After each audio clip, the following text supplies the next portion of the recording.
जब GB Pant chief minister थे तो उस जगह पर 500 साल तक मुसलमान नमाजें पढ़े। कांग्रेस के जीबी पंत मुख्यमंत्री थे, रात के अंधेरे में उसमें मूर्तियां रख दी गई। मेरी मस्जिद थी, है और रहेगी। उन्होंने मूर्तियां नहीं निकाले और फिर वहां पे कलेक्टर थे जिनका नाम था नायर। नायर साहब मस्जिद बंद करा के वहां पर पूजा शुरू कर दिए और 1950s में नायर साहब जनसंघ के पहले मेंबर ऑफ पार्लियामेंट बने। फिर 1986 में लॉक्स खोले गए, बगैर मुसलमानों को सुने। बूटा सिंह शिलान्यास कर दिए। 6 दिसंबर 1992 को सुप्रीम कोर्ट को ये वादा करके बीजेपी संघ परिवार बाबरी मस्जिद को डिमोलिश कर दिए, शहीद कर दिए। और बीजेपी के पास ये मुद्दा कब आया? आपको मालूम? आप लोग मालूम बीजेपी कब उठाई? 1989 में पालनपुर में बीजेपी रेजोल्यूशन पास करी। विश्व हिंदू परिषद जब फॉर्म हुई, जब तो राम मंदिर नहीं था। महात्मा गांधी बोले क्या? महात्मा गांधी इस बारे में बोले, उन्होंने तो बहुत बड़े, उन्होंने तो हे राम बोल के मारने वाला गोली मारा उनको गोडसे, उनके जबान से ही तो निकला था। वो बोले क्या? नहीं बोले। तो ये पूरा एक सिस्टमैटिक तरीके से भारत के मुसलमानों से ये बाबरी मस्जिद को छीन लिया गया। सुप्रीम कोर्ट का यकीनन फैसला है। सुप्रीम कोर्ट हमारे मुल्क की आखिरी एपेक्स कोर्ट है।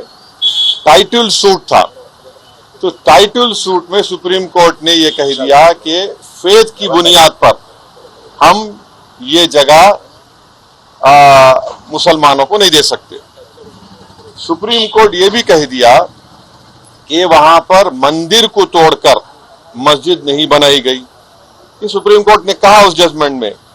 और मैंने सुप्रीम कोर्ट के जजमेंट आने के बाद ये रिएक्शन आपको मीडिया को दिया था कि एक सुप्रीम कोर्ट के रिटायर्ड चीफ जस्टिस थे, उनका नाम जस्टिस जेएस वर्मा नाम था।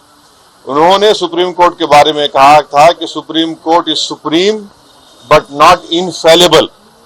ये उन्होंने कहा था, मैं फिर से कह रहा हूं।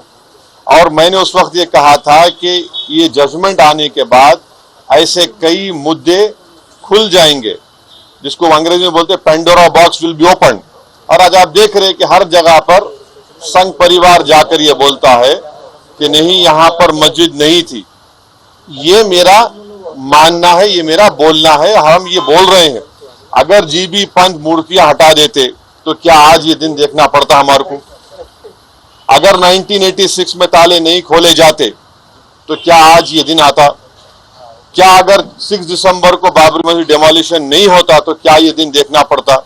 ये सवाल है हमारे, इसका जवाब कोई दे ही नहीं रहा है। और फिर ऊपर से जो अपने आप को सेकुलर बोलते हैं, वो बोल रहे हैं कि दिल्ली का मुख्यमंत्री और जो अलायंस में है, हम हर ट्यूसडे को सूरजकंड पाठ और हनुमान चालीसा स्कूल में, गवर्नमेंट स्कूल में पढ़ाएंगे। गवर्नमेंट स्कूल का कोई रिलीजन होता है क्या? अभी तो सबका झगड़ा चल रहा है। क्या झगड़ा है ये? झगड़ा क्या है? अगर मोदी नहीं रहते तो हम भी चले जाते। हम उन सबसे पूछ रहे कि बताओ, ये जो मैं बातें कर रहा हूं, 3 इंपॉर्टेंट इंसिडेंट्स बोल रहा हूं। जीबी पंत जब चीफ मिनिस्टर थे 1986, 6 दिसंबर 1992, इस पर क्या बोलना है आप लोगों का? बोलो। कोई नहीं बोलता। इसलिए नहीं बोलता क्योंकि सबको, मेजॉरिटी कम्युनिटी के वोट्स को हासिल करने का झगड़ा है। और नरेंद्र मोदी ये काम करके मेजॉरिटी वोट्स को कंसोलिडेट करना चाहते हैं और इससे एक पैगाम दे रहे हैं भारत के मुसलमानों के कि आपका भारत की पॉलिटिक्स में आपका क्या मुकाम है, आपकी प्लेस क्या है, ये बताया जा रहा है।